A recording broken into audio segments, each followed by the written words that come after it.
All right, strap yourselves in for a deep dive into a truly unsettling case. Today, we're going to be exploring the life and crimes of Kenneth McDuff, a serial killer who terrorized Texas for decades.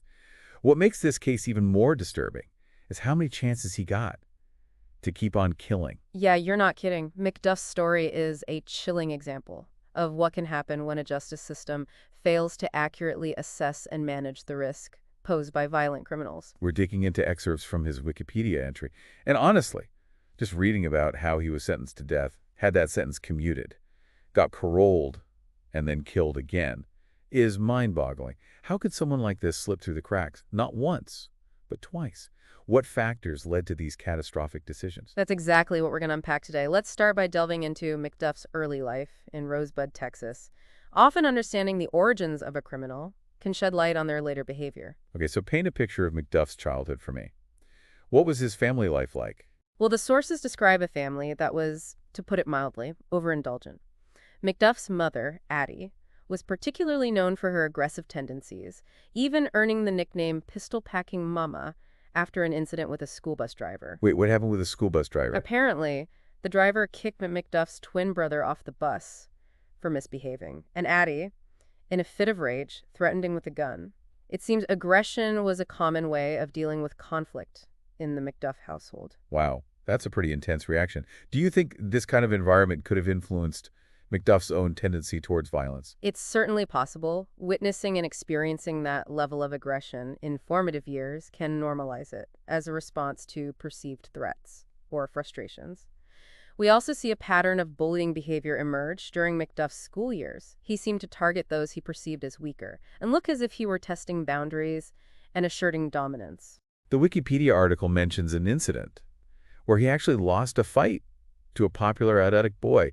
After that, he seemed to steer clear of anyone who could actually stand up to him. It's like he was specifically seeking out victims who wouldn't fight back. Exactly. And that pattern becomes even more evident as we delved into his adult life and criminal history. He began racking up charges for burglary and attempted burglary by the age of 18. It's almost like a foreshadowing of the escalation to violence we see later. So he had this foundation of aggression and a pattern of targeting weaker individuals. That's a pretty disturbing combination.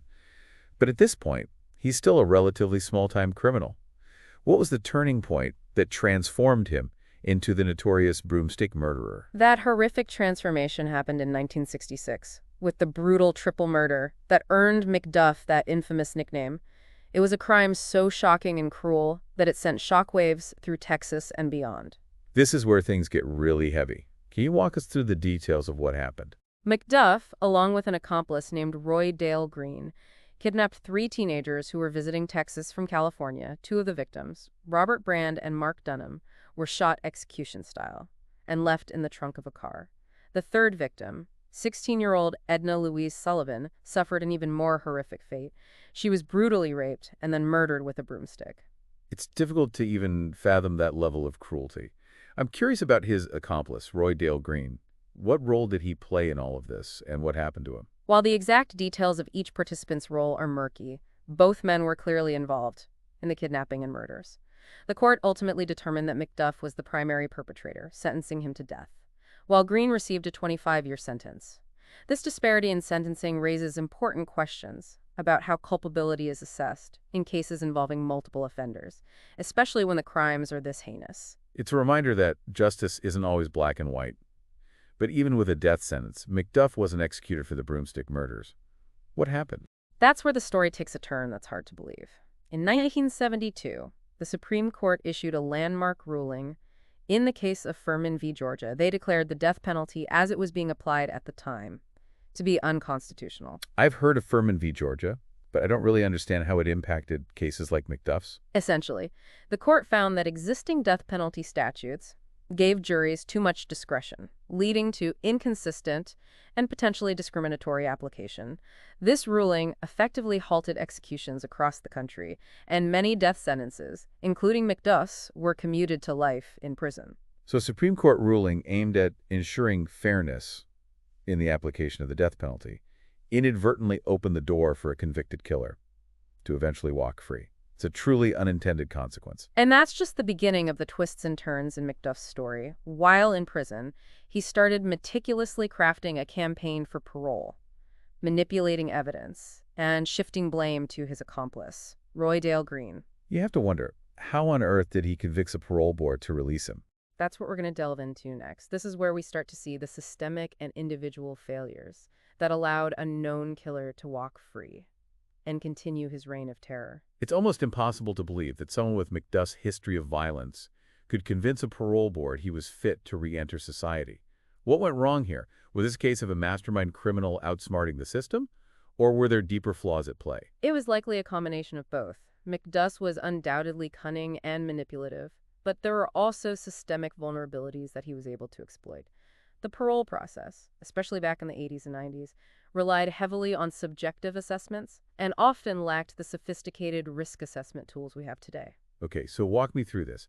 How did McDuff manage to pull the wool over the parole board's eyes? What were his tactics? He essentially created a meticulously crafted narrative, portraying himself as a reformed man who was unjustly convicted. He manipulated evidence, downplayed his role in the Broomstick murders, and even shifted blame onto his accomplice, Roy Dale Green. But wouldn't the parole board have access to his criminal records, his psychological evaluations?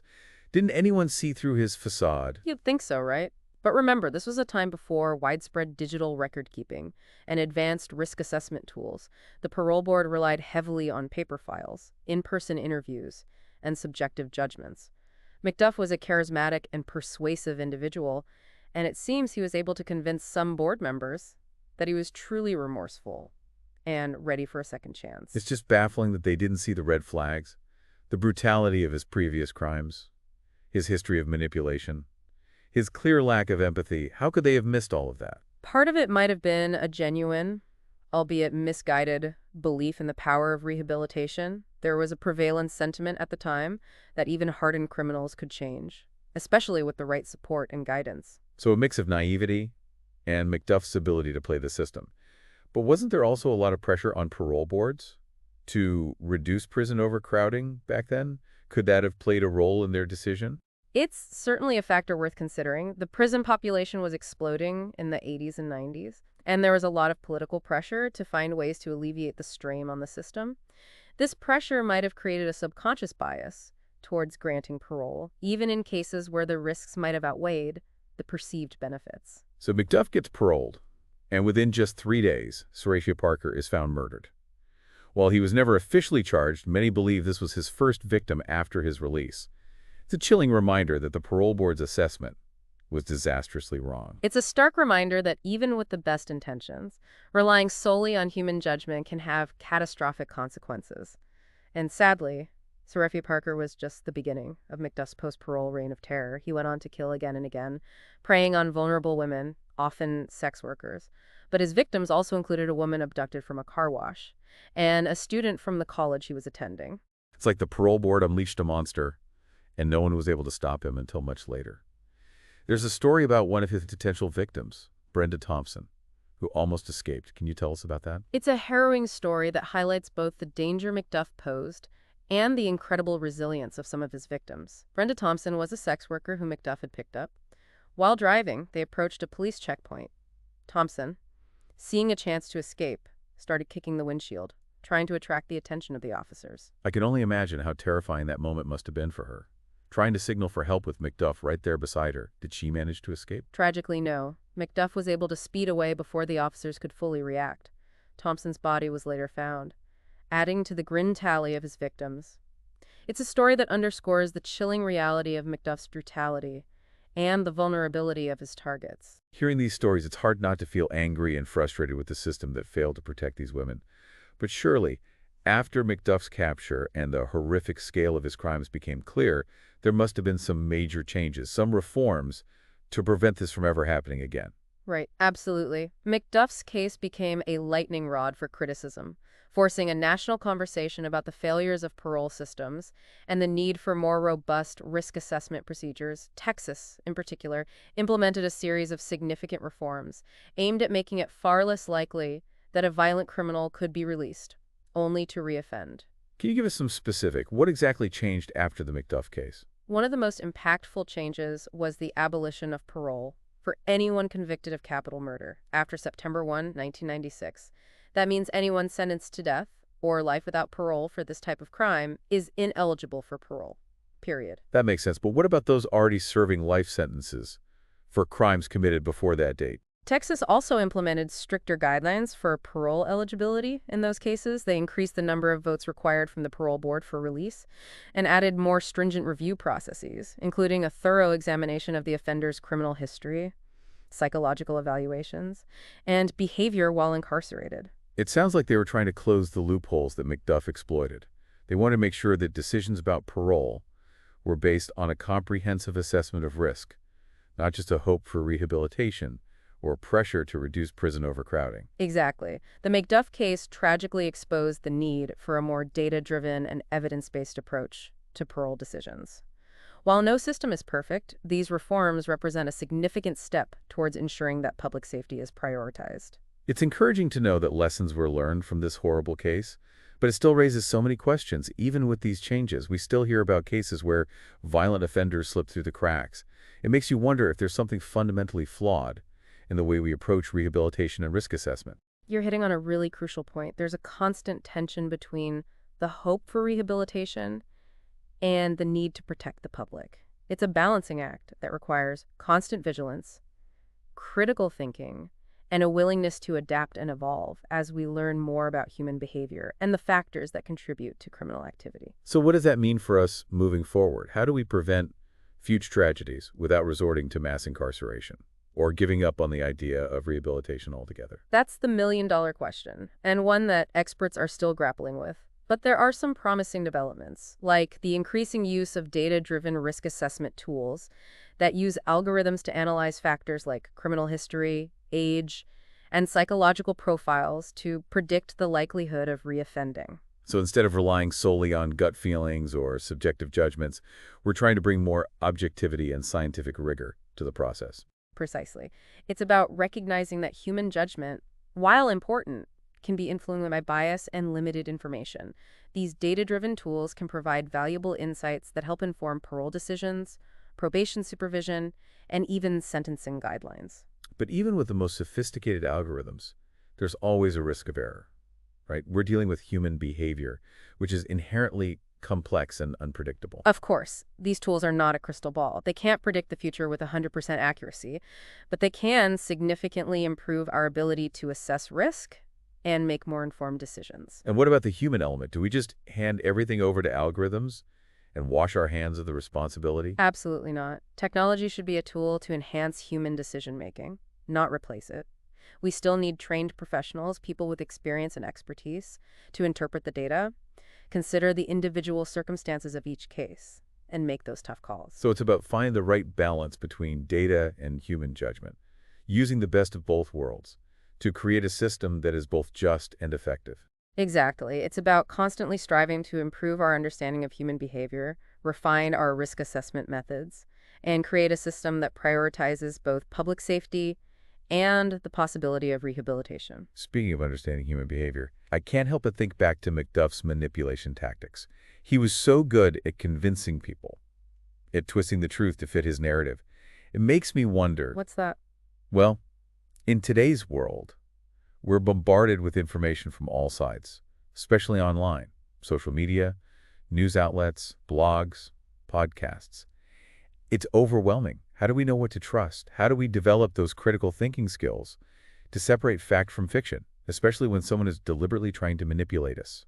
That's a question that's more relevant now than ever, and it's one that we'll dive into in our next segment. We'll explore how to navigate this increasingly complex information landscape and arm ourselves with the tools to spot manipulation, question assumptions, and make informed decisions based on evidence, not just emotion or blind trust. It feels like we're living in an age of information overload. And as we've seen with McDuff, not all information is created equal. He was a master manipulator, twisting the truth to fit his narrative. And sadly, it worked. So how do we as individuals arm ourselves against this kind of manipulation, especially in a world where we're constantly bombarded with messages? It's a crucial question, and the answer lies in cultivating a healthy sense of skepticism and honing our critical thinking skills. In a way, we need to become like detectives, examining the information we encounter, looking for inconsistencies, and seeking out corroborating evidence. So it's not just about absorbing information, it's about actively engaging with it, questioning its validity, and considering its source. Precisely. One of the first steps is to identify the source of the information. Is it coming from a reputable news organization, a peer-reviewed scientific journal, or a random blog post? Understanding the source's credibility and potential biases is crucial in assessing the reliability of the information. That makes sense? But even seemingly credible sources can sometimes get things wrong or present information in a biased way. How do we account for that? That's where the detective work comes in. Look for evidence to support the claims being made. Are there citations, data points, or quotes from credible experts? If not, be wary. And don't just rely on a single source. Seek out multiple perspectives on the same issue. See how different sources frame the information, and look for any inconsistencies or contradictions. It's almost like creating a mental map of the information landscape, looking for points of convergence and divergence. And this ties back to what we were discussing earlier about McDuff and the parole board, right?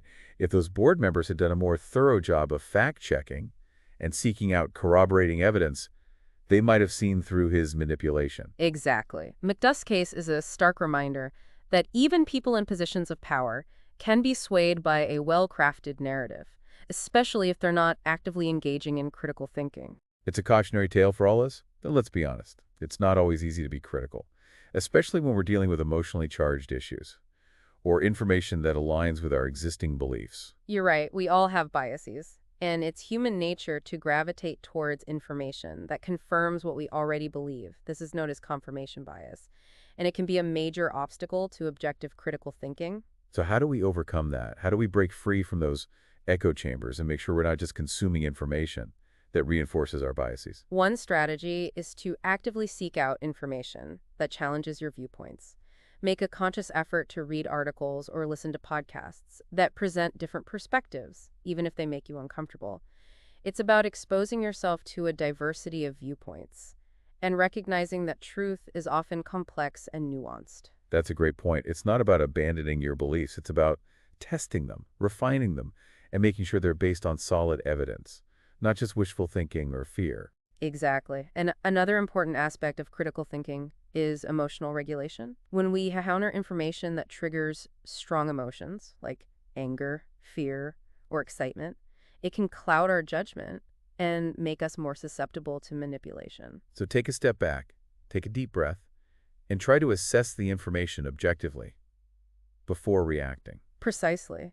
Give yourself time to process the information, consider its source, look for evidence, and weigh different perspectives before forming an opinion. It's about being mindful of your emotional state and making sure it's not hijacking your critical thinking faculties. It's a lot to keep in mind, but it sounds like these critical thinking skills are essential, not just for navigating the complexities of the information age, but also for making sound decisions in all aspects of our lives. You hit the nail on the head. Whether we're evaluating a news story, making a financial investment, or choosing a political candidate, these skills can help us make more informed and rational choices. And hopefully avoid falling prey to the manipulation tactics of people like Kenneth McDuff. Exactly. McDuff's case is a stark reminder that manipulation is often subtle, persuasive, and incredibly effective. By developing our critical thinking skills, we can empower ourselves to see through these tactics and make decisions based on evidence, not emotion or blind trust. It's a powerful reminder that knowledge is power and that the ability to think critically is one of the most valuable tools we have in navigating an increasingly complex and uncertain world. Well said. It's about recognizing that we are all responsible for the information we consume and the decisions we make based on that information. We can't simply be passive recipients of whatever's thrown at us. We need to be active, engaged, and discerning. And as we wrap up our deep dive into the disturbing case of Kenneth McDuff, I want to leave our listeners with one final thought. We've talked about the brutality of his crimes, the systemic failures that allowed him to keep killing, and the importance of critical thinking in a world awash in information. But there's another layer to this story that's crucial to remember. I'm listening. It's the impact on the victims and their families, the pain, the loss, the anger, the lingering trauma. These are wounds that never fully heal. You're absolutely right. It's easy to get caught up in the sensationalism of a case like this, but we can't forget the very real human cost. The ripple effects of McDuff's actions continue to reverberate through the lives of those he touched, and those ripples extend far beyond the immediate victims. It's a somber reminder that behind every crime statistic, behind every headline, there are real people grappling with unimaginable pain. And it's our responsibility, as a society, to not only seek justice, but also to offer support and compassion to those who have been affected by violence. Beautifully said. It's about remembering that empathy and compassion are just as important as critical thinking and skepticism.